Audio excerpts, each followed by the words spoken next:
আসসালামু আলাইকুম এভরিওয়ান। তো সকলে কীরকম আছেন জানাবেন। আলহামদুলিল্লাহ আমি অনেক ভালো আছি। তো জানেন তো আমি যে আজকে রেসিপিটা নিয়ে এসেছি সেটা ঈদ স্পেশাল, বাড়িতে সবারই হয়ে থাকে, কিন্তু আমার এই পদ্ধতিতে আপনারা একবার ট্রাই করে দেখবেন, যেটা খেতে হবে একটু টেস্টি আর একটু ভিন্ন রকম। তো রেসিপিটা হচ্ছে লাচ্চা সিমাই রেসিপি। তাহলে চলুন আমি কিভাবে বানালাম সেটা আপনাদের বলে দিই।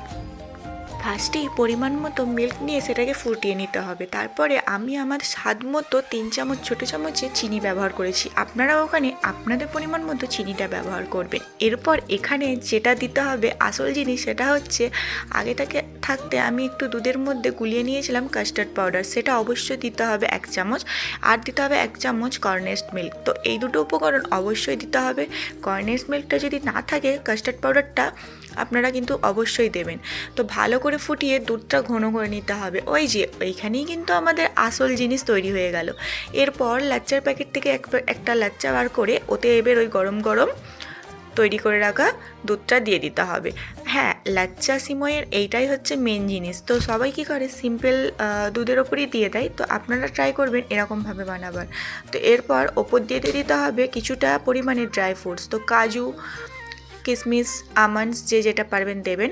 তো আমি আমার পছন্দের কিছু ড্রাই ফ্রুটস এখানে অ্যাড করে দিলাম। তো এই লাচ্চা সিমাইটা তৈরি হয়ে গেল, যেটা বানানো খুবই সহজ আর খেতে হয় অনেক ইয়াম্মি। তো সকলে যদি অন্যরকমভাবে বানিয়ে থাকেন তাহলে অবশ্যই আমার রেসিপিটি থেকে এরকমভাবে ট্রাই করবেন। যারা লাচ্চা খেতে পছন্দ করে না তারাও এটা খেয়ে নাম করবে। তো কীরকম লাগলো জানাবেন। আল্লাহ হাফেজ।